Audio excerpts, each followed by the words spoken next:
Mahadev book app सट्टा scam वापस से छत्तीसगढ़ में काफी सुर्खियों में आ गया है और इसकी सुर्खियों में आने की वजह साहिल खान जो बॉलीवुड एक्टर हैं, स्टाइल और एक्सक्यूज मी जैसे मूवीज में काम कर चुके हैं, उनका अरेस्ट होना है। साहिल खान जो महाराष्ट्र में रहते थे और जो महाराष्ट्र से गोवा, हैदराबाद, कर्नाटका होते हुए छत्तीसगढ़ के जगदलपुर में अरेस्ट हुए, उनसे वापस ये पूरा जो महादेव बुक स्कैम है ये लोगों के बीच में चर्चा का एक विषय बन गया है।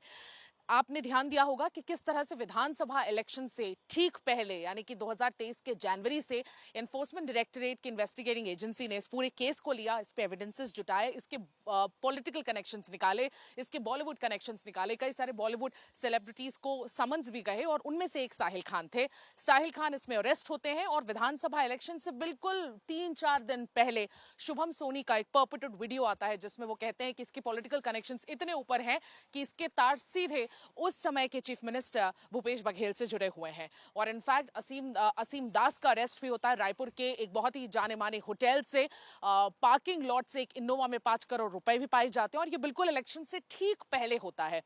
विधानसभा इलेक्शन में सबसे बड़ा मुद्दा बनकर महादेव बुक उभर के आ जाता है, लोगों के बीच में ये मुद्दा जा बैठता है, लोगों के जहन में जा बैठता है और कहीं ना कहीं कांग्रेस के लिए एक ऐसी इमेज पेंट कर देता है कि कांग्रेस एक करप्ट सरकार है। भारतीय जनता पार्टी काफी सक्सेसफुल हुई ये एस्टैब्लिश करने में और लोगों तक ये मैसेज घर घर पहुंचाने में कि महादेव बुक स्कैम का पॉलिटिकल कनेक्शन डायरेक्टली कांग्रेस से जुड़ा हुआ है और कांग्रेस ने इससे कई सारे पैसे जुटाए हैं जो उन्हें इलेक्शन के टाइम पे न सिर्फ छत्तीसगढ़ में बट काफी सारे दूसरे राज्यों में, अन्य राज्यों में भी उन्हें काम आए हैं, जैसे कि हिमाचल प्रदेश, राजस्थान, मध्य प्रदेश, इन सारे राज्यों में महादेव बुक ऐप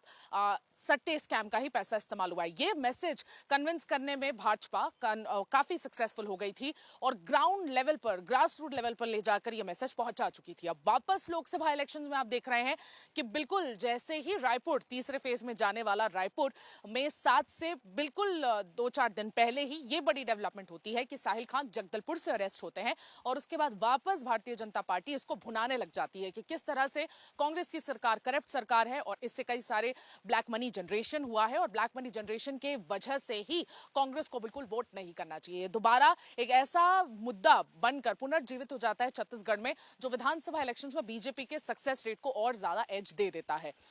इनफैक्ट इस पूरे मुद्दे को लेकर भारतीय जनता पार्टी ने भी लगातार विधानसभा इलेक्शंस के दौरान प्रेस कॉन्फ्रेंसेस किए थे, बड़े बड़े लीडर्स ने इस पे कई सारे स्टेटमेंट्स दिए थे। In fact prime minister Narendra Modi ने कई सारी रैलियों में डायरेक्टली भूपेश बघेल को निशाना साधा था महादेव बुक ऐप स्कैम को लेकर और बिल्कुल उसी तरह जब प्राइम मिनिस्टर नरेंद्र मोदी ने बोला था तो इसीलिए प्रचंड बहुमत भारतीय जनता पार्टी की स्टेट में, छत्तीसगढ़ के राज्य में देखने को मिली थी और न सिर्फ छत्तीसगढ़ के राज्यों में बल्कि मध्य प्रदेश और राजस्थान में भी देखी गई। बिल्कुल वही कोशिश लोकसभा में भी करने की है भारतीय जनता पार्टी। अब इस पूरे मौके को भुना रही है और लोकसभा में भी महादेव बुक स्कैम जो अब सिर्फ छत्तीसगढ़ का ही नहीं बल्कि एक ग्लोबल स्कैम, एक मैटर बन चुका है, एक नेशनल मैटर बन चुका है, उसको भुनाने की कोशिश कर रही है। जब भी आप सुनेंगे किसी भी बड़े लीडर का यहाँ पर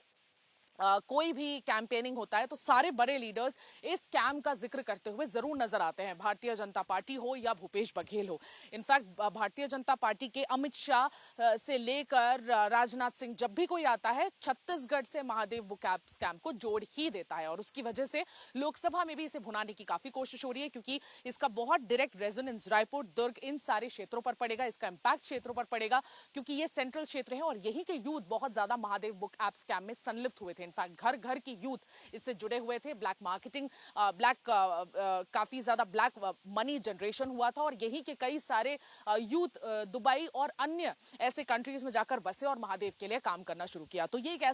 ऐसा सब्जेक्ट है जो हर किसी को इंपैक्ट करता है, हर एक घर में इंपैक्ट करता है। तो भारतीय जनता पार्टी इसे फिर भुनाने की कोशिश कर रही है और स्पेशली इस टाइम पर कोशिश कर रही है जब तीसरे फेज में मैदानी क्षेत्र और बिल्कुल नक्सलवाद से दूर मैदानी क्षेत्र चुनाव में जाने वाले हैं। तो इसका असर जैसा विधानसभा में देखने को मिला है, हो सकता है जन जन वापस ये चीज याद रखे और वो जो एक करप्शन वाली जो इमेज है कांग्रेस की जो पेंट हुई है उसे वापस रीट्रेट करने का काम महादेव बुक ऐप जरूर करेगा और भारतीय जनता पार्टी शायद इस बार भी सक्सेसफुल हो जाए और 11 की 11 लोकसभा सीट स्वीप करने में भी कामयाब रहे। मैं सुमी केवल पटेल, वीडियो जर्नलिस्ट राघवेंद्र पांडे के साथ छत्तीसगढ़ से चुनाव आज तक।